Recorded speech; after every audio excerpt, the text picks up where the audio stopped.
Well, thank you very much indeed. Can I start by welcoming those who are online, who'll be watching this, vast in numbers that I know, in anticipation. So welcome to all of you. Secondly, also, I just want to explain in introducing Kemi to everybody here and then hearing her speak. I just want to say, first of all, something about the Centre for Social Justice. I set up the Centre for Social Justice originally because I was profoundly worried about the nature of how we saw benefits, welfare, and not people. And so the problem for us, as I saw it, was that we dealt always with the final point when somebody needed support, but we very rarely actually dealt with the problems that existed that led them into that situation at all. So the human being was left behind, and the end result of that failure became a big problem for all of us in government. And so we set it up on the basis of really 5 principles that we wanted to deal with in all of this. One was to deal with failed education, people that have had a real problem, never got a proper education, and therefore are below the jobs market.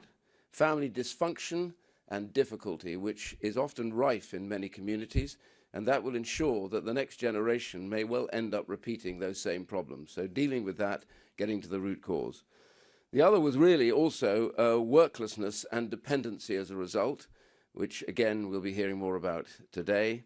And the final ones that often get forgotten were debt and then addictions. So those are the 5, what we call the 5 pathways to poverty, and how you measure what you do lies in changing lives. And that is what the Centre for Social Justice is about. And I'm pleased today that Kemi is here to speak. I have to say that we have had politicians on all sides of the fence, that we've had Labour ministers here to speak and others, because what we deal with here is trying to solve the problems that ruin lives often before they have a chance to get going. Kemi, you're really, really welcome here. I'm really pleased that you've chosen to come to the Centre for Social Justice to talk about changing lives and saving lives, which is really what this is all about. And you will have a very good audience here, a lot of support, particularly amongst the media. Yeah. So I simply want to get you to this and say, welcome and over to you. Thank you very much. And I want to say that.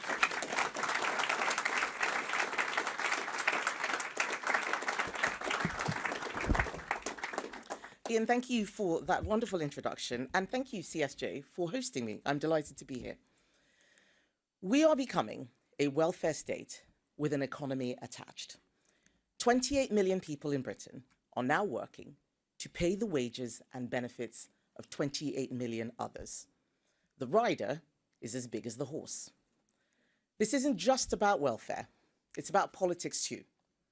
We have a Labour government beholden to their left-wing MPs who choose not to fix this problem, and a Reform Party that cannot. This is a ticking time bomb, and with the exception of the Conservatives, the political class don't see it or refuse to acknowledge it. In fact, a lot of them want to make it worse. If we don't solve this problem, our economy will collapse. 1 million young people are currently not in education, employment, or training. And we are on course to spend 1 in every £4 of income tax on sickness benefits alone.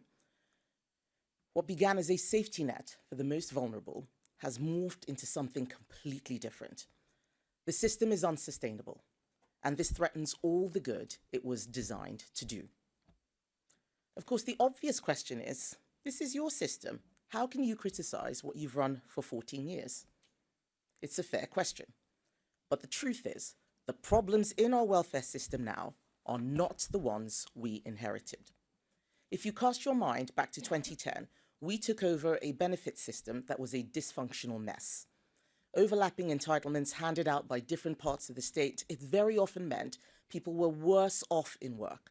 Unemployment was 8%. There were queues outside job centres. People up and down the country got up and went to work, while next door, their neighbours' curtains were drawn until noon. So it was against this backdrop that Ian Duncan Smith set up the Centre for Social Justice back in 2004. People in this room will remember Breakdown Britain, the forensic diagnosis of how welfare dependency was hollowing out families, communities, and lives. This hard work, done while we were in opposition, meant that when we took office, we could deliver the biggest reform of our welfare system in its history. Universal credit was a massively ambitious plan to simplify benefits. It made sure that work always paid. We brought the welfare bill down year after year and got people into work. 800 jobs were created for every day that we were in office, and that matters because work gives people purpose, stability, connection. It changes the lives of entire families. And when Conservatives left office, we had halved unemployment. Before COVID, we had the lowest number of workless households since records began. And this is important because a child that grows up in a workless household is likely to underachieve at school. Worklessness and dependency are passed down through families. The problem is that as we came out of the pandemic, we started to see a new phenomenon. We now live in a country where 1 in 4 people self-report as disabled. People are receiving disability benefits for having tennis elbow.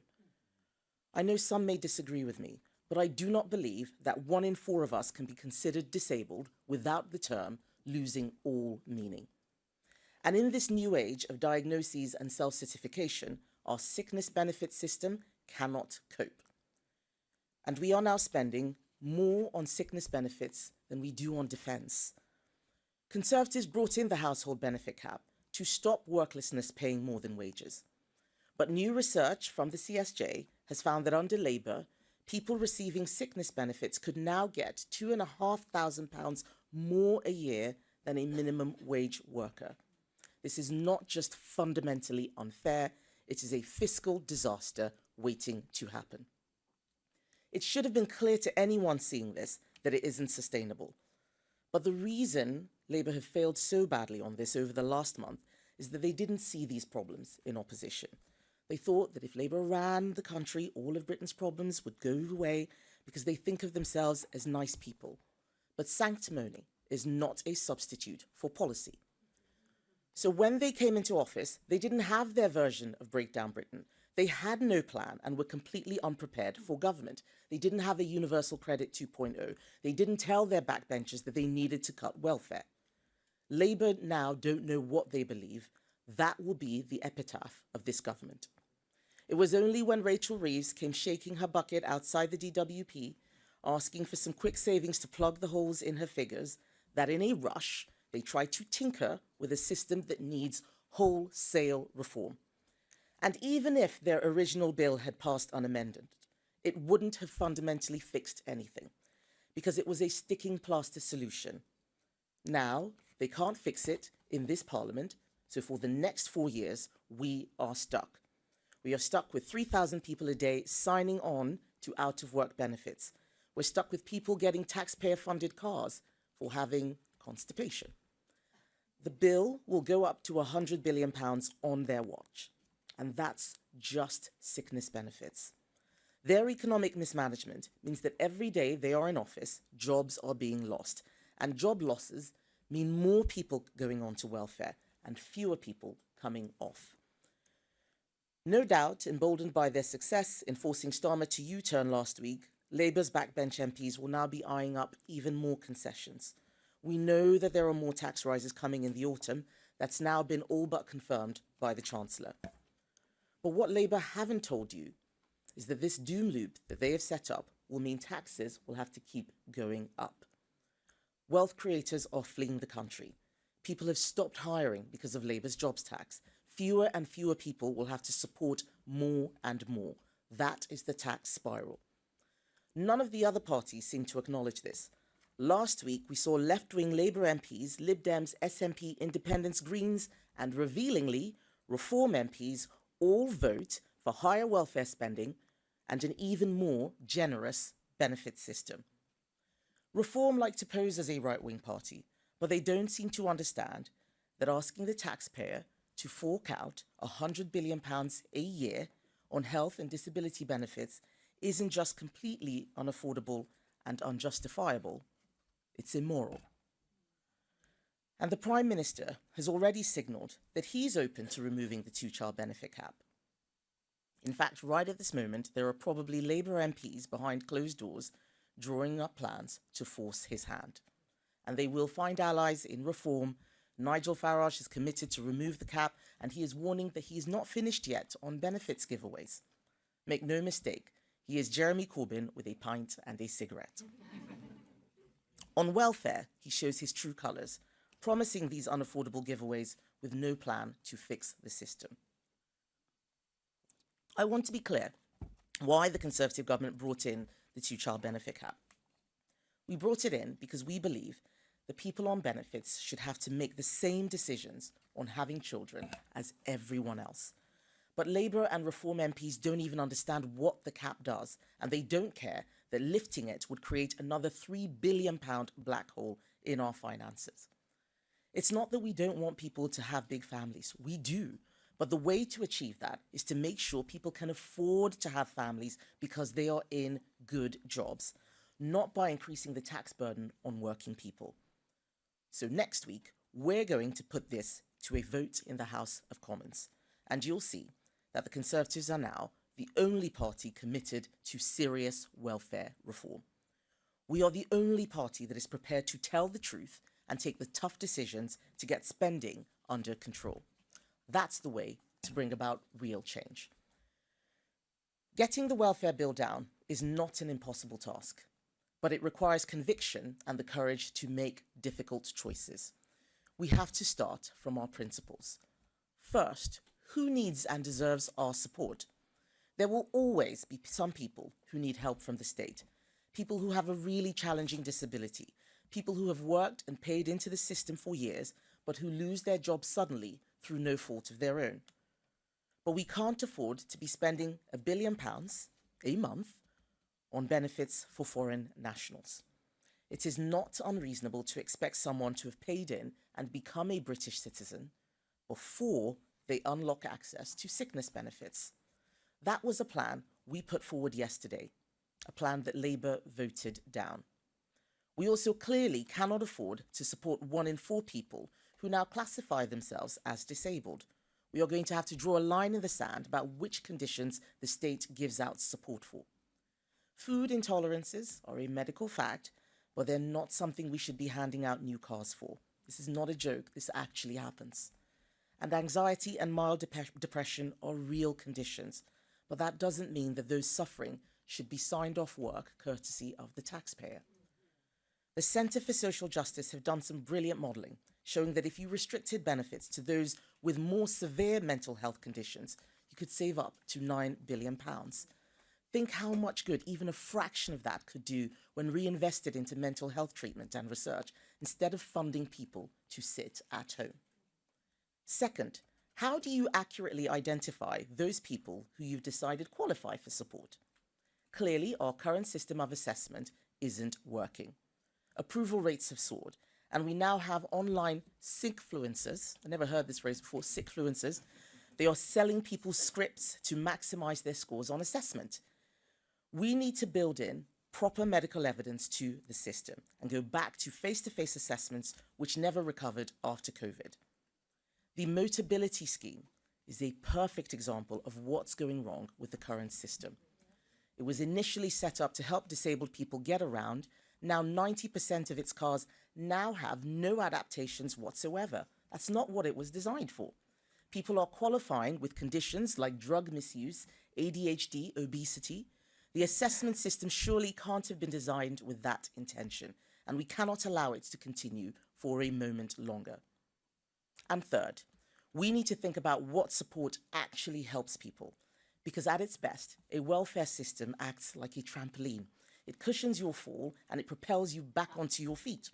It should not act like a giant net that engulfs you and makes it almost impossible to climb out.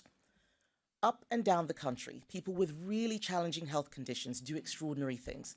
They go to work, they raise families, they set up businesses.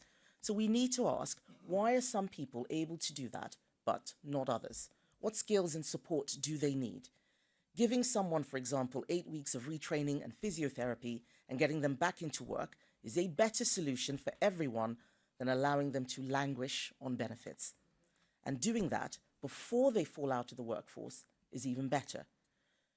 We live in a totally different world from the one that we did 30 years ago. Even people who are housebound can now contribute and make use of their talent. We should be aiming for everybody to support themselves as far as they are able, while providing support for those who cannot.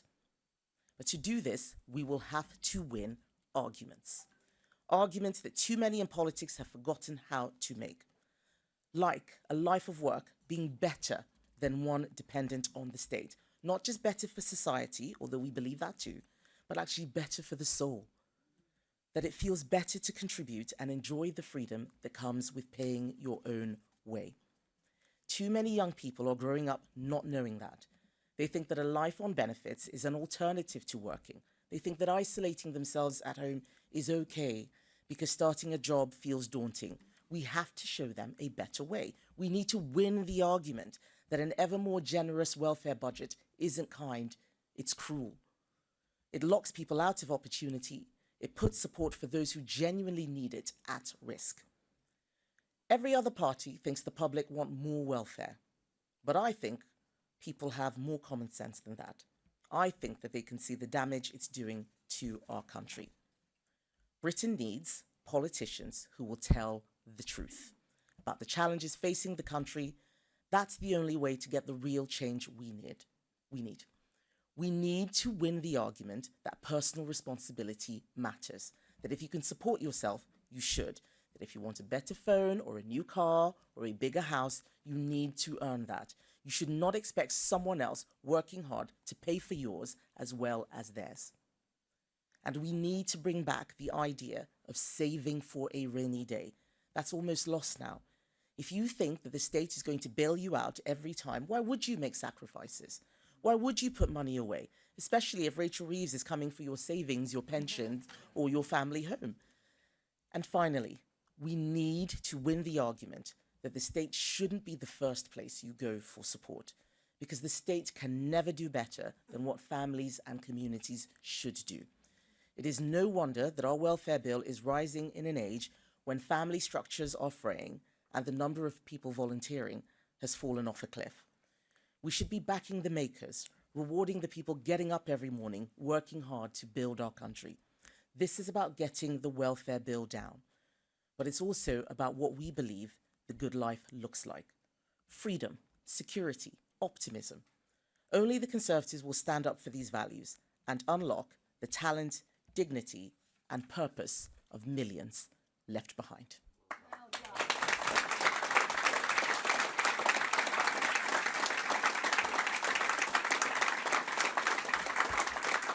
Thank you. Thank you. I'd like to move on to the media Q&A. And first up is Car Dinen from ITV. Thank you very much. You've just criticised the smaller opposition parties for the way that they voted last week. Didn't you vote the same way? I was talking about the reasoned amendment. We voted against the bill, but the reasoned amendment was actually for more benefits. They did the same thing yesterday, actually. We had amendments to tighten up the welfare system, and they were voting against that. They want more benefits. We are the only party that is serious about Britain living within its means and getting that welfare budget down. Rob Powell from Sky. Thank you. You've argued today that the country is at risk of becoming a welfare state with an economy attached. The biggest part of the welfare budget is obviously the state pension. The OBR said this week that in the long run that's unsustainable. So in the spirit of living within our means and being a politician that tells the truth, do you agree, and should it be reviewed? We need to look at where the money is going. The immediate problem we can fix right now is around working age benefits. Those pensions are not working age benefits. If we get more people into work, that will help solve the general problem of growth. There are too many people who are out of work. We are bringing in more people from abroad, which is straining the system. That's where we need to start. And that's why we're focused on looking at what we can do to bring down health and disability benefits, which currently are more than what we spend on defence. The triple lock is Conservative policy. We brought in that policy. Right now, we think that the area to focus on is health and disability benefits. There are too many people out of work. We have 28 million people working to support another 28 million who are out of work or in the public sector. Those numbers have to change. Getting people into work is what Conservatives are about. It is what we did before. We reduced the number of workless households to record lows, and that started climbing up again after COVID. Now we are seeing 3,000 people a day claiming out of work sickness benefits. That's just under Labour. That's 1,000 more than it was a year ago. This is crazy. That's the first place to start fixing things. Evan Murray, BBC. Hi there. You've lost your second former cabinet minister in less than a week. What does that tell us about the direction of the Conservative Party under your leadership?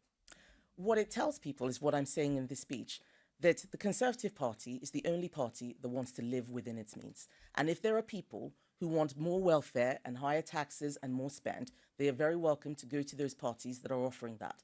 But we are the Conservative Party. And if there are people who are not Conservatives, people who have probably been holding us back for a long time, then they should go to other parties that fit in with their values. We are a party of living within our means.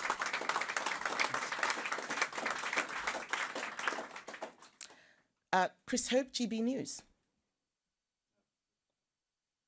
Chris Hope, GB News. The benefits bill spiraled on your government's watch, didn't it, Kemi Badenoch? Will you apologise for saying you got it wrong, like as you have done on immigration? And just that question about Sir Jake Berry and David Jones jumping ship to reform UK, what has Nigel Farage got that you haven't? Right. So I knew you were going to ask that question, Chris. I thought that Evan had spiked you. But first of all, we brought the deficit down every year until the pandemic. The pandemic was not something the Conservatives did. That was a global problem. And I can tell you that if Labour or even Reform had been in charge during the pandemic, we would be in a much worse situation than we are now. So we brought that down. As I said, we brought the number of workless households down. Worklessness kills. It completely destroys life chances for children. That is something that only we fixed, and we will fix it again. We do not want to see this problem coming back. And on the point about David Jones, who actually, I remember you reporting that he joined in January. What's interesting, whether he defected in January, what's interesting is that they're having to restate the story again. What Nigel Farage has got that I haven't got is telling people whatever it is they want to hear. If people want the truth, they should come to the Conservatives. That's what I'm for. Chris Smith of The Times. Thank you. You talk about being unsustainable. 1 in 4 people class themselves disabled. You could also say, you know, what 1 in 10 working age people are claiming sickness benefits. Where do you draw the line? What conditions shouldn't we be giving for? How many of those people actually should be qualifying under a reasonable system? And just on Sir Jake Berry, is it a worry for you that sort of ambitious people on the right think reform is the place to go if they want to get on? So on the benefits, we need to look at what the system was designed for and what we can afford. That's where we need to start from. Otherwise, we're going to bankrupt ourselves. And it does not make sense that tennis elbow gets you benefits, the constipation or acne gets you benefits. Let's start from there. And the big thing we can do is go back to in-person assessments. That's what changed during COVID. We had remote assessments, but that has allowed a lot of people to exploit the system. That's what those sickfluencers are doing, telling people what to say. You ring up, you tell them you're too anxious to get your assessment, and then you will immediately, without any medical evidence at all, get benefits. That's where we need to crack down on. If we can solve those problems first and get more people back into work, we're going to see outsized benefits from the tax take, from less burdens on the state. That's really where we need to start from. And on the point about people defecting, this is something which I say again and again, that there are a lot of people who come into politics just to play the game of politics. And they will follow polls and defect wherever they can, like they do in banana republics, to wherever they think that they can win. We have to do more than win. We have to be ready with a plan. This is what Labour got wrong. They had no plan. They were just focused on the election. And now they're in government and they're completely at sea. They cannot deliver anything. All of the people who are not interested in coming up with a proper policy plan and just want to jump ship are welcome to do so, because when the time comes at the next general election, the public are going to be looking for a serious, credible alternative. We are the only serious, credible alternative. And finally, I have Dan Martin from The Telegraph. Hi. Last week, Boris Johnson said that the way to deal with the threat from reform was to ignore them.